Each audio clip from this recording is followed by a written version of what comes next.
जय श्री श्याम, नमस्कार। मैं महेश कुमार एक बार फिर से आप सभी का आपके अपने पसंदीदा YouTube channel MS science expert पर हार्दिक स्वागत करता हूं, अभिनंदन करता हूं। कोटा यूनिवर्सिटी वाले तो इतने फैन हो गए हैं, मैं समझ नहीं पा रहा हूं कि महेश जी सर के बताए हुए क्वेश्चन के अलावा कुछ देख रहे ही नहीं है। कमेंट पे कमेंट, कमेंट पे कमेंट किए जा रहे हैं, सर जल्दी से क्वेश्चन, जल्दी से क्वेश्चन।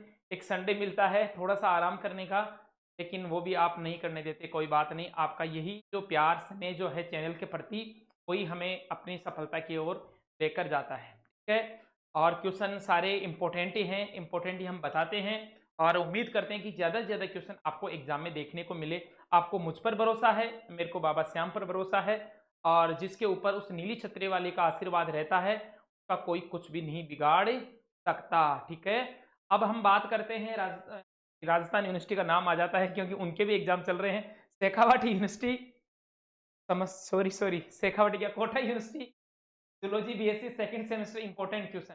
अब मेरी बात सुनिए आप, बॉटनी का पेपर हो गया, जूलॉजी की मैं बना रहा हूं, और सिक्स सेमेस्टर के जो स्टूडेंट हैं के लिए भी जल्दी मैं क्वेश्चन लेकर आ जाऊंगा। एक बात तो ये, और दूसरी बात, एक मैंने आपका सारा काम किया, आपका कहना माना, आपके अनुसार मैं इंपॉर्टेंट क्वेश्चन लेकर आ रहा हूं, तो आप एक छोटा सा काम नहीं कर रहे, वो रिक्वेस्ट है, वो मैं पहले बता देता हूं, उसके बाद में आगे बढ़ूंगा।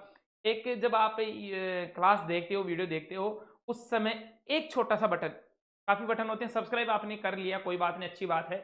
आपको पूरी 3 साल तक हम आपका साथ देंगे। इंपॉर्टेंट क्वेश्चन वगैरह है, और चीज़ें हैं, अभी नए कोर्स वगैरह और लेकर आएंगे चैनल पर, कंपटीशन क्लासे भी लेकर आएंगे। इसके साथ साथ आप एक बटन जो लाइक और शेयर का आता है, वहाँ कोई भी अंगुली अंगूठा नहीं प्रेस करता है। तो मैं देखता हूँ कि कमेंट तो ज़रूर करते हैं, प्यारे प्यारे कमेंट करते हैं, बहुत ही शानदार कमेंट करते हैं, बहुत प्यारे बच्चे हैं, कोटा यूनिवर्सिटी के, शेखावाटी के भी हैं, राजस्थान यूनिवर्सिटी के भी हैं, लेकिन जो लाइक वाला जो बटन है उसके काफ़ी बहुत ही कम यूज़ आ रहे हैं। तो देखिए, अब की बार मैंने आपकी बात मानी है ना, अब की बार मैं देखता हूँ कितने स्टूडेंट चैनल को या वीडियो को लाइक करते हैं। ठीक है, बढ़ते हैं हम अपनी क्लास की ओर। हाँ सर, समय बहुत ही कम है।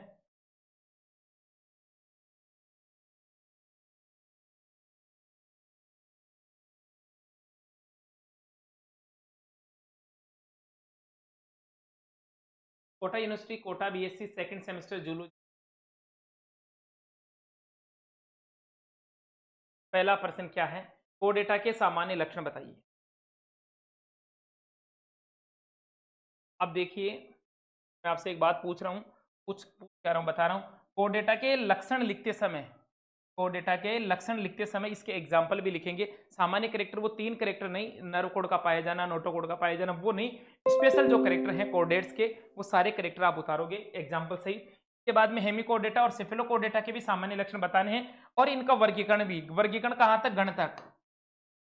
ये तो क्लास है, क्लास के बाद में ऑर्डर तक इसका आपको क्लासिफिकेशन भी देकर जाना है, वहां भी आपको एग्जाम्पल सहित इसका क्लासिफिकेशन उतारना है।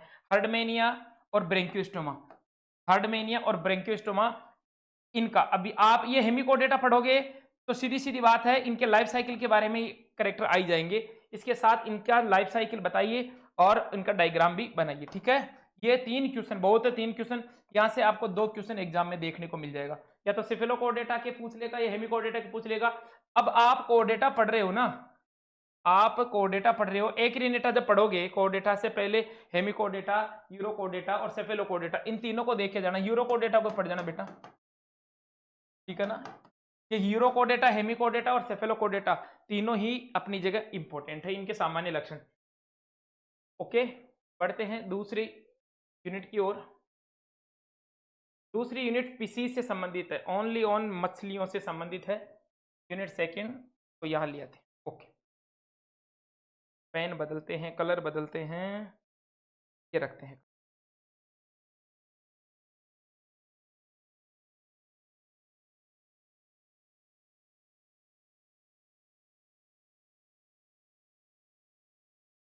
ये दिख रहा है,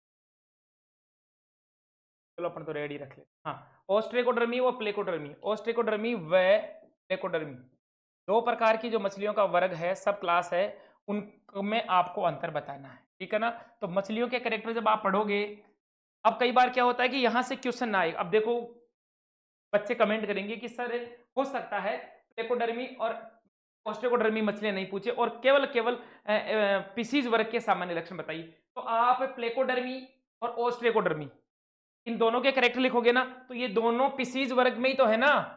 हाँ सर पीसीज में ही है, तो पीसीज वर्ग में है। तो अगर क्वेश्चन आपसे ऐसा पूछ ले, पूरी क्लास देखने का यही एक समझदारी होती है, मतलब होता है कि अगर मान लो आपको प्लेकोडर्मी ओस्टेकोडर्मी न पूछकर आपको इतना ही पूछ ले कि मछली वर्ग के पीसीज वर्ग के सामान्य लक्षण बताइए, इन दोनों के जो करेक्टर हैं वही किसके हैं बेटा, रखे तो उतार देना, वही मैटर। ठीक है, मछली वर्ग के सामान्य लक्षण आ गए ना यहाँ पर। मछली वर्ग के सामान्य लक्षण बताते हुए इनका आर्थिक महत्व और इनको संवर्धन कैसे किया, इकोनॉमिक इंपोर्टेंस क्या है, सामान्य लक्षण भी बताने हैं और इनका इकोनॉमिक इंपोर्टेंस भी बताना है। मछलियों के सल्क और मछलियों के पक, पंख नहीं है बेटा पक, ठीक है ना, पक बताने हैं। पैतृक रक्षण पेरेंटल केयर, मछलियों में माइग्रेशन, पेट्रामाइजोन का जीवन चक्र, पेट्रामाइजोन का जीवन चक्र, ये इंपॉर्टेंट है।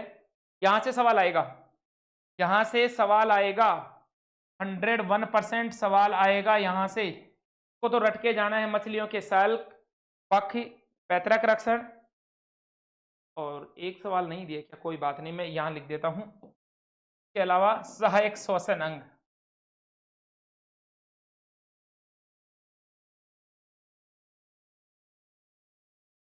ओके, अगली क्लास, अगली यूनिट 3 यूनिट क्या कह रही है, तीसरी यूनिट में है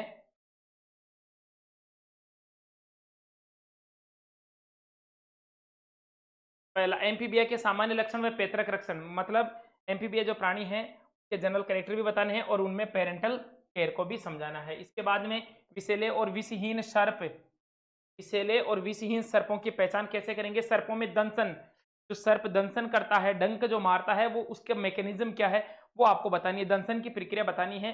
विष और प्रतिविष में अंतर बताना है।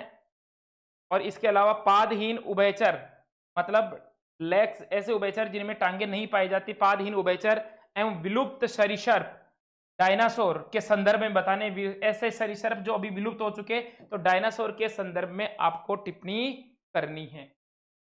समझ गए बात।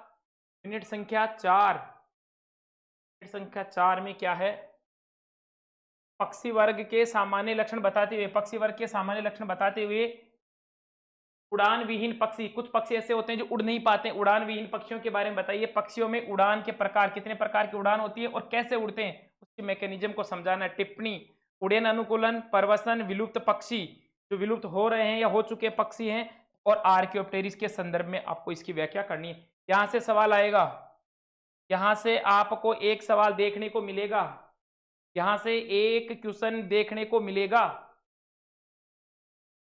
ये इंपोर्टेंट में भी ये इंपोर्टेंट है, बोलते हैं सब इंपोर्टेंट का बाप है ये पॉइंट। हाँ जी गुरु।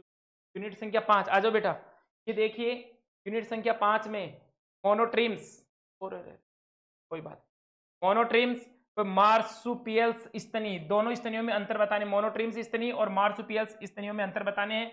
जलीय स्तनी कौन से होते हैं और उड़नशील स्तनी कौन से होते हैं, ये इनके बारे में भी बताना है। समझ रहे हो मेरी बात, जलीय स्तनी और उड़नशील स्तनी है, इनके बारे में बताती है, उनमें अडेप्टेशन को बताना, अनुकूलन को बताना है।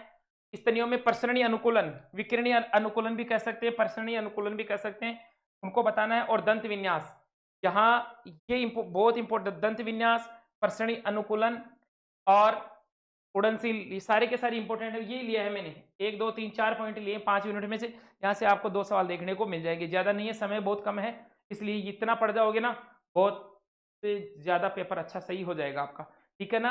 अब इस क्लास को ज्यादा से ज्यादा स्टूडेंट्स के पास शेयर कर दीजिए। और मैंने लाइक वाली जो बात कही थी, अब देखता हूं, देखिए आज मैंने आपकी बात मानी है ना, तो आप कितने ज्यादा स्टूडेंट्स इस वीडियो को लाइक करते हैं। मिलते हैं नेक्स्ट क्लास में, तब तक के लिए जय श्री श्याम, राधे कृष्णा, आपका दिन मंगलमय हो।